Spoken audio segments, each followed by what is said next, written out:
Ladies and gentlemen, welcome back. We need to discuss the Bitcoin correction that's going on here. We've reached our target that we outlined on the YouTube channel very, very clearly over the last few days. I'll bring it up right now just so you can see it. As you can see in the last 3 videos, actually. I know this one is green title, green thumbnail, but don't trust the thumbnail color, right? The fact of the matter is in that video, I said this correction will occur. The correction's occurred. It's come downwards from 66,000 all the way down to 61,000, which is where I said it would go. It actually undershot 61,000. We went downwards below 61,000 briefly, which is not surprising because it is a longer term level. We're going to explain all of this today, but I need to give you an update about what's going on here because Bitcoin's dipped into the 60K region. People are getting a little bit stressed now. And is there justification for that stress? Well, I don't think there is at this point in time. At this point in time, I think this is a healthy correction. But there are some warning signs still flashing for Bitcoin on a macro scale, telling us that we're not actually out of danger yet on a macro scale. But I think a lot of people know that already. Like, we've already got the descending channel formation. We have not broken it to the upside. We've been in the same price region for 7 months now. A lot of people are aware that the macro is not broken out yet, but I need to nail in that point after I give you the short-term update today as well. I think it's important to do so. So how low will Bitcoin go? How is this correction going? All those things will be covered today. I'll try and keep it very brief. There's not too much to say, but the content is important nevertheless, so you need to hear it. Let's get into a couple of things before we look into it. First and foremost, guys, the VIP sale has just 3 days remaining. If you want to get a discounted price on our altcoin trading signals posted on Telegram, as well as access to a group chat of 115 other VIP members discussing the market 24/7, you can do so. Very exclusive group, very good win rate, 78% win rate, PDF of all the trading results. Got nothing to hide there. I'm very proud of those results. It's all in there. It's on sale for 3 more days. Check it out. And the one thing I'll look at before we get into it as well is the Bitfinex and BingX exchanges, the 2 exchanges I advertise on this YouTube channel. 15% trading fee discounts with my referral link down below. Go ahead and sign up. They're both global non-KYC. They've both got all their reserves information released, great liquidity, great amount of coins in the exchanges. Again, 15% trading fee discount just with my links down below. Now, let's go ahead and dive into the content. Starting out with the macro stuff, because I think we need to recap it.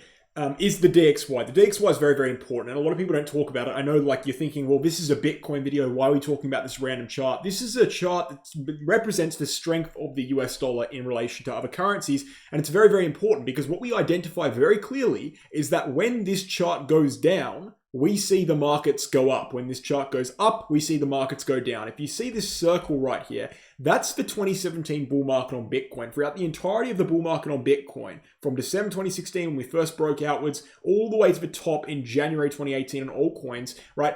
Bitcoin was going upwards, rallying when the DXY was going downwards. And then we saw a bear market. DXY went upwards, Bitcoin went downwards, right? DXY went downwards in 2021, Bitcoin went upwards. And when we saw this DXY smash above major resistance all the way to the upside, that was the Bitcoin bear market. And we ended that massive move upon the same month that Bitcoin ended the bear market. So this is a reverse correlated chart to Bitcoin, meaning when this chart goes up, Bitcoin goes down. And what we have right now is a situation, we have a very, very major level on DXY being tested currently, okay? And unfortunately, in the last week, we've seen a bounce from that level. Now, that's not very good because it means, of course, and as we've seen in the last week, Bitcoin's been tanking and the DXY's been surging from support, right? If we see this bounce continue into a proper sustained move, for example, breaking this level right here that I just outlined, for example, breaking the weekly chart RSI level, as you can see in yellow, if that occurs, that's pretty much locking in a bear market for Bitcoin. If we see a macro bull market for DXY, if we see the DXY breaking above its range on this support zone, that triggers a bull market for DXY, that triggers a bear market for Bitcoin and traditional markets in general, and that would probably line up with a recession as well. Okay, so it's very important the DXY rolls over here. Now, it doesn't really need to happen right now. As we've explained in prior videos on Bitcoin, yesterday and the day before that actually, Bitcoin is in no real rush right now. Bitcoin's actually still a little bit ahead of schedule as per 4-year cycle. If we're taking regular cycle as meaning anything, which we should, Bitcoin should be breaking all-time highs in November.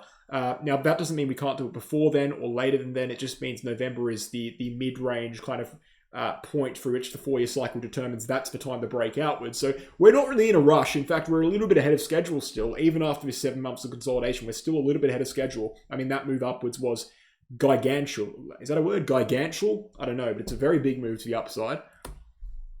And although Bitcoin remains in a bullish macro structure and descending channel, the fact of the matter is we're not actually macro bullish, or we haven't begun the next macro bullish move, I should say, the next leg, until we break that and until the DXY crashes downwards. Until that occurs, macro is still the same. You know, macro bullish structure, but no macro breakout. And we're just waiting and waiting and waiting until something happens. Now, the reason why short-term and medium-term is relevant, obviously, is because short-term and medium-term gives us context within the macro range to see whether the probabilities of breaking the macro range up or down are shifting. And what we've seen, believe it or not, even though we've come downwards here a little bit, even though we've dropped downwards from 66K, right, as expected, by the way, very clearly, 66K being a very clear resistance zone right there, and we rejected down from that. We broke below. Let me go ahead and delete some of these indicators here, just so we can get some more clarity before we dive into it too much. We broke below a major ascending support line that defined this move from the bottom in yellow, this upticking yellow line. In fact, I'll make it pink so you can see it. Broke below that. Upon that happening, it was pretty clear that this move was over and we were going to go downwards and test support. And zooming in, we can see very clearly the importance of 61K as a kind of neckline of previous consolidation ranges. Right now, we've been hovering above it and below it. We've been testing it up, down, up, down. It's very clearly is a relevant level. But since there are indicators around 61K, for example, if we bring up the 50-day moving average in red, that is an important indicator just below 61K, which has enticed Bitcoin to dip below it a little bit. And also another critical level is actually the center line of this channel itself. You can see that dotted white line there that I've highlighted with the blue marker. That's also been a very major level which we've come down and retested, and that's a level we've rejected from many times in the past. And tested for support many times in the past. I'm highlighting a few times here. So it's not a surprise we went below 61K. I never said we wouldn't. In fact, I said we would. I'm not surprised at all. That's very normal price action going below it. And the reason why it's normal price action is because although 61K is a short-term support zone, the main reason why 61K is important is because it's actually a medium-term and longer-term support zone. It's a support zone bolstered by something like the bull market support band, which we know is a very critical level, and that's currently sitting at 61K. All right, so if we close the weekly candle, this is what I said yesterday, I'll say it again today. If we close the weekly candle below 61K, that's a bad sign because we broke down from bull market support band. That would confirm a lot of breakdowns on a micro scale, and that would give the bears the strength perhaps to push Bitcoin below things like the center line of this channel and flip back into the lower region again, start testing these critical support zones, and maybe even fail to hold them and break down. We really don't want to see that happen, especially if we just look at a short-term time frame. I mean, there's a very clear incentive for Bitcoin to bounce to 61K.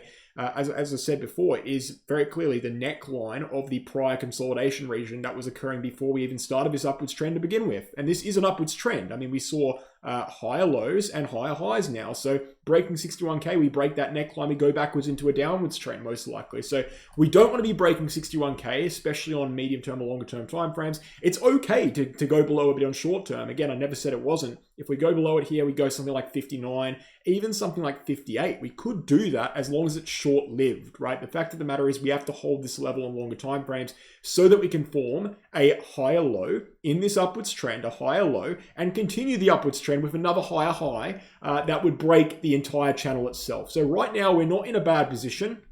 Yes, we have dipped below 61K, nothing unexpected there. There's not really much update I can give you on the very, very short term, other than saying that there are some good signs here. Okay, we do have a period of time here where we're oversold very clearly on the weekly, on the daily chart, on the hourly chart RSI. Very strong resistance line right there, which we're testing right now. We're on the verge of breaking to the upside. Very clear bullish divergence there with downwards on the price chart, upwards on the RSI and in the lows. So good stuff here. We're also seeing volume descending. If I bring up the volume, you would be able to see it one moment. There we are, volume starting to descend there after some aggressive downwards trends. So that's good stuff there, and lots of volume on the lows right here, lots of volume on the sideways consolidation, suggesting a lot of buying and a lot of selling, but a lot of buying there. There's a lot of support at the 61K region. There's reason for that support. So overall, this correction is going well. It's going as planned. It's going as expected. But the truth is, we don't really want to see it go much lower, especially not on medium-term time frames. So this place we're at right now for Bitcoin is kind of the ideal bottom. You know, if we go much lower than this, if we start breaking down on weekly candle closes, that's when eyebrows start to raise. So fingers crossed that doesn't happen. At the moment, it looks like we're in a decent position. And this isn't just a Bitcoin. This is the S&P 500 saying it as well. Again, S&P 500 rolled over at the top there, started going downwards, went down from 5,800 all the way down to 5,700.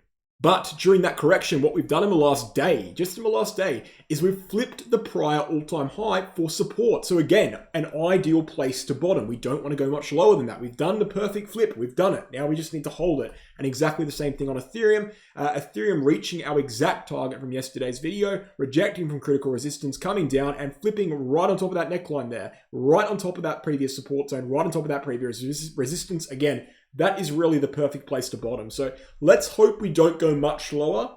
There is a little bit more breathing room. It's not the end of the world if we do, but it just wouldn't be great. I mean, right now, this is a great position to see a bottom, a great position to see the DXY reject from the prior high. We don't really want to be going too much higher than the DXY. We don't really want to be going too much lower there on the assets in general. And this would be a perfect bottom if we do bottom here. So let's hope we see it. Fingers crossed, guys. I'll keep you updated for sure, though. So keep an eye on the YouTube channel, subscribe, hit the notification bell so you get updated in future videos. And I'll just mention again, guys, just one more thing here. VIP group, it's on sale right now. 3 more days. Altcoin trading signals, they're on there on Telegram. Go ahead and check it out. Bitcoin and BingX. I didn't mention it at the start of the video, but I'm going to mention it now. Just look at the screen right here. Sign up now and claim 6,000 US dollar welcome gift on BingX. On Bitcoin, it's 5,500. So there's a chance to get those massive bonuses once you sign up to the exchanges with my referral links. You're also getting on top of that a 15% trading fee discount, 100% guaranteed. So check that out if you're interested. Good exchanges there. And the last thing I'll mention is the Become a Trader 10-unit course, which is currently on sale. A course teaching you how to trade in 10 concise units. TA, fundamentals, market psychology, everything you need is on this course. Check out the website for the full bio and email address contact. It's on sale right now as well, so check it out. Guys, thanks for watching. Hope you enjoyed. I'll catch you tomorrow.